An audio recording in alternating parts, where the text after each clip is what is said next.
I'm a very worried Kenyan on this cold Nairobi morning. I'm worried because the people we entrust with the leadership of this country are playing politics and going about their affairs in a manner to suggest they do not value the peace that we have enjoyed since independence.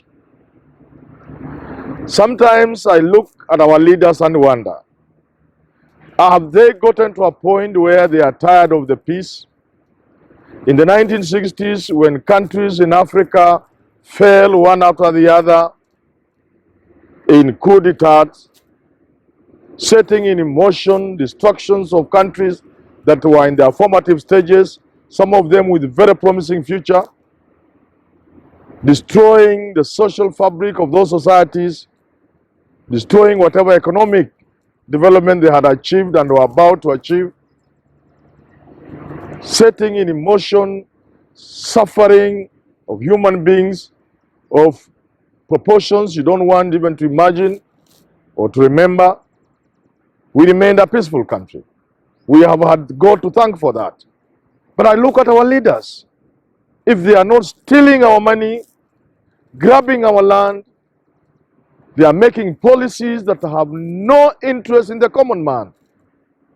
They are passing laws that have no suggestion or indication that they care about the common man.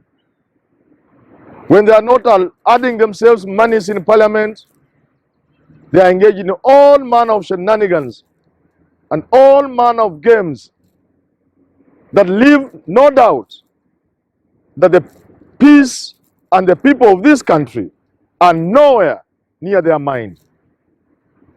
The latest is now the Maraga advice that the president should dissolve parliament.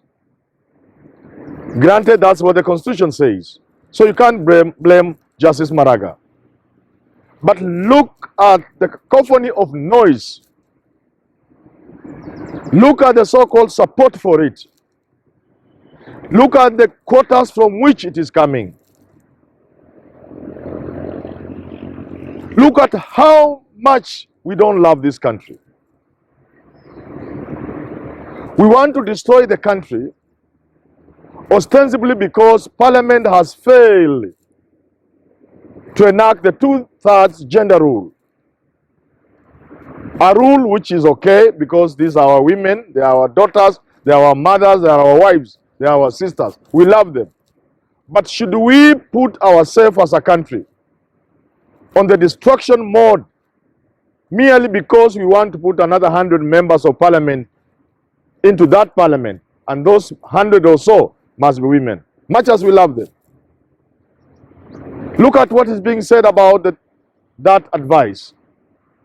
According to LSK, the moment that advice was issued, parliament stood dissolved. That anything they did after that day is null and void, ab initio. That's what they say.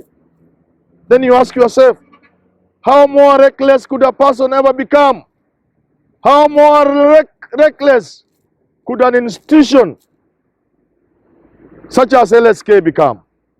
The LSK that took part in the struggles of this country. The LSK of Paul Muite, of William Tunga.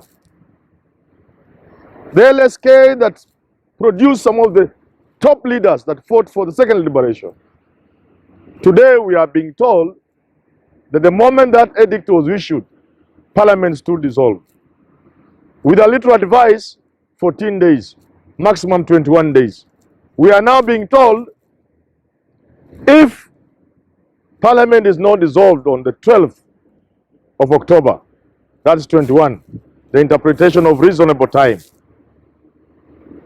the LSK will lead Kenyans to put Parliament under siege. Look, that may look to be a very innocent thing. Because the people behind that from LSK are not heavyweights, much as they would want us to believe they are heavyweights, they may not quite get the crowd. We have seen many demonstrations in this town. that never garner 20, 30 people. But the international media is always there to hype it and make it look like there were millions of people in the streets. But there is a danger here. This country has a very disappointed population. The people of this country have a lot of pent-up emotions and anger. The people of this country are going under a lot of stress. The people of this country, especially the city like Nairobi, have been hard hit by the hard economic times, made worse by corona disease. The pandemic has put people to the wall. And that's why I say that may look innocent, but it can be a very dangerous move. Because all these people, angry and idle, can join such a demonstrations. You can even ban parliament. You can if you want. You can destroy many things even in the city. And this can be something small according to a small brain.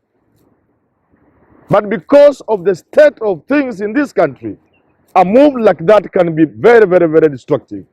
And that's why I ask ourselves, do we love this country? Before you do something, before you say something as a leader, today I want to tell leaders, the future of the children of this country, born and unborn, is in the hands of leaders. The moment you are elected a member of parliament, you are head of LSK and other bodies. You are a president, you are a deputy president. You must know the destiny of this country is in your hands. What happens to this country 200 years is being made now. And it is in your hands. Your leadership is determining what Kenya will be 100 years from now, 200 years from now. Don't take your responsibilities lightly. If the president had been a weak person and he said, okay, Maraga had said, let me dissolve parliament. Look here, you people. Counties don't have money because of that standoff. Senate is processing so that counties may be paid.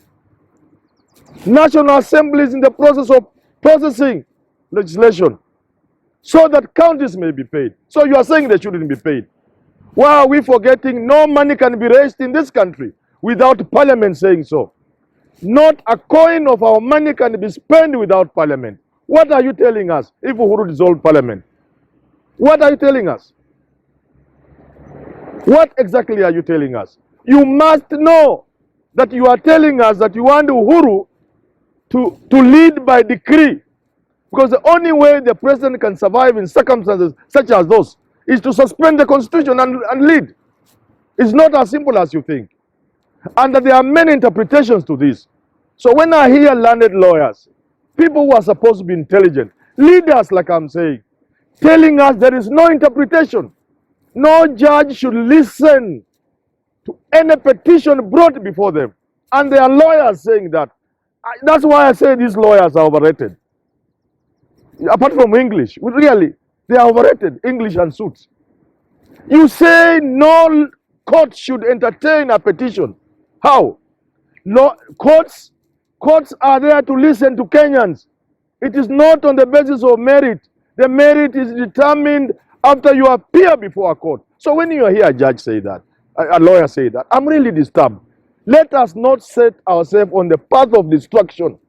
And look here, there is nowhere in the Constitution that obligates Parliament to create the 2/3 gender rule. Not 27, not 81, not 100, not 5th schedule. None. There is nowhere in the Constitution that obligates Parliament. However, we know we are past that stage. We are the stage at which Parliament has disobeyed an order, and the Parliament ought to be dissolved if somebody moves the Chief Justice to advise the President. But we must also know that leadership is about compromises, is about moderation, is about looking at the greater good. That's why I'm saying our leaders, including those who want to be president, don't divide this country.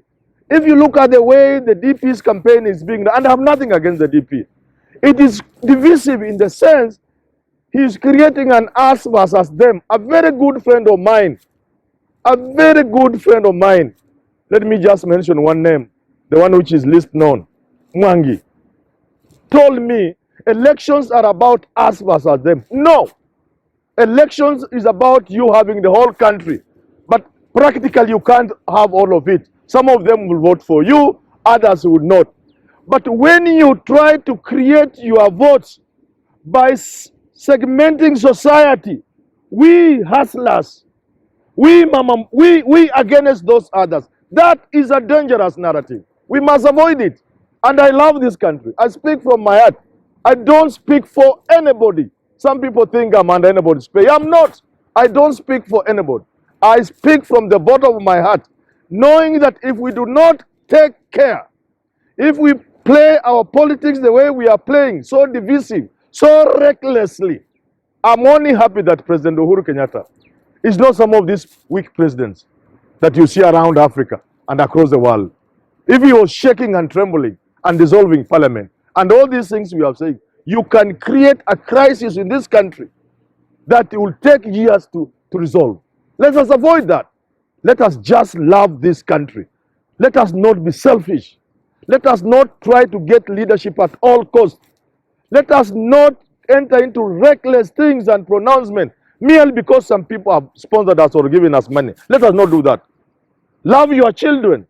Have space for your grandchildren by ensuring that peace prevails long after you.